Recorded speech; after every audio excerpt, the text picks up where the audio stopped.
समय की बात है। एक शहर में मोहित नाम का एक लड़का रहता था। एक दिन उसको अपनी कंपनी की तरफ से विदेश जाने का मौका मिलता है। मोहित पहली बार एरोप्लेन में बैठता है। मोहित के साथ वाली सीट पर एक बड़ी ही सुंदर लड़की बैठी होती है। काफी देर मोहित चुप रहता है, पर फिर वो उस लड़की की तरफ देखता है। आपका नाम क्या है? जी, मैं बस वो आपका नाम पूछ रहा था। अगर आपको बताने में कोई एतराज ना हो तो। मेरा नाम पूनम है, और आपका? जी, मेरा नाम मोहित है। मुझे अपनी कंपनी की तरफ से विदेश यात्रा का मौका मिला है, तो बस मैं घूमने जा रहा हूँ। मोहित और पूनम के बीच बातचीत शुरू हो जाती है। दोनों काफी देर तक बातें करते रहते हैं और उनमें अच्छी दोस्ती हो जाती है। काफी देर बातें करने के बाद पूनम को नींद आने लगती है और वो आंखें बंद करके बैठ जाती है। मोहित अब खिड़की के बाहर के नजारे देखने लगता है। बाहर सब कुछ बड़ा ही सुंदर दिख रहा होता है, पर अचानक कुछ अजीब चीज होती है। मोहित वाली खिड़की के बाहर से किसी के बाल उड़ते हुए दिखते हैं। ये क्या था? ऐसा लगा जैसे यहाँ से कोई लंबे बालों वाली औरत गुजरी हो। ये बात मैं किसे बताऊं? एक काम करता हूँ कि पूनम को उठाकर उसे बताता हूँ। मोहित पूनम को जगाकर उसे बताता है तो पूनम उसकी बात पर हंसती है। ये कैसी बातें कर रहे हो तुम? यहाँ आसमान में कौन होगा, तुम खुद ही सोचो जरा। लगता है तुम बहुत ही डरपोक इंसान हो, तभी ये हनुमान जी का लॉकेट भी पहना हुआ है ताकि वो तुम्हारी रक्षा करते रहे। नहीं नहीं, ऐसी कोई बात नहीं है। मैंने सच में कुछ अजीब सा देखा था। तुम पहली बार एरोप्लेन से सफर कर रहे हो ना, इसलिए बाहर उड़ते बादल तुम्हें अजीब सी चीज लग रहे हैं। अच्छा चलो, अब मुझे आराम करने दो और खुद भी आंखें बंद करके बैठ जाओ। पूनम फिर से आंखें बंद करके बैठ जाती है।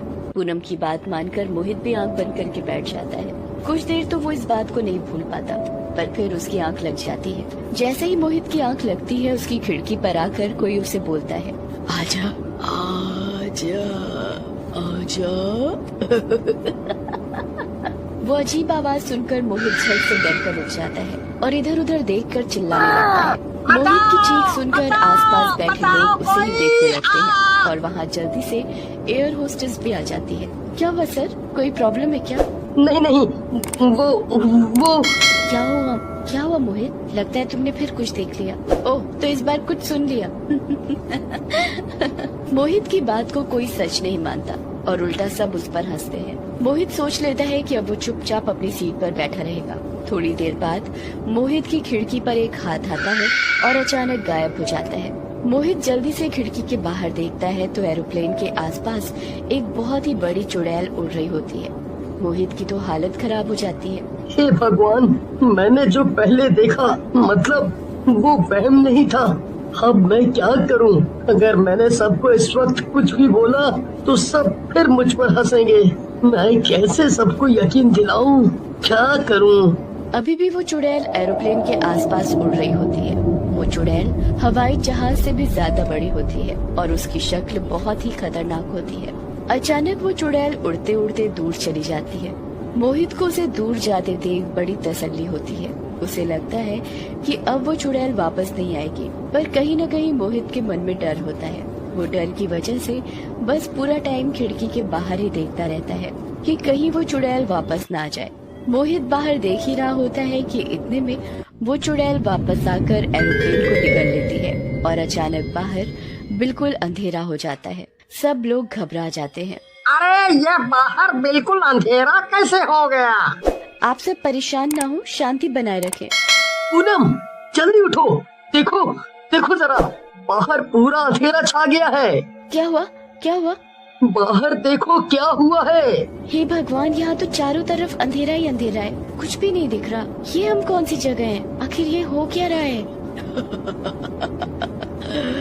अब तुम सब मेरे पेट में हो, अब तुम्हें मुझसे कोई नहीं बचा सकता। अरे ये तो वही चुड़ैल है। मैंने बोला था ना कि बाहर एक बहुत बड़ी चुड़ैल घूम रही है।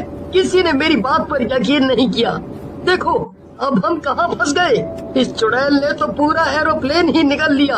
अब हम इसके पेट में हैं और हम में से कोई नहीं बच पाएगा। अरे मोहित, तुम ऐसी बात मत करो, मुझे बहुत डर लग रहा है। सब लोग डर के मारे चिल्लाने लगते हैं। पायलट को भी आगे कुछ नहीं दिख रहा होता, इसलिए उसे भी समझ नहीं आता कि वो क्या करे। चुड़ैल आसमान में एरोप्लेन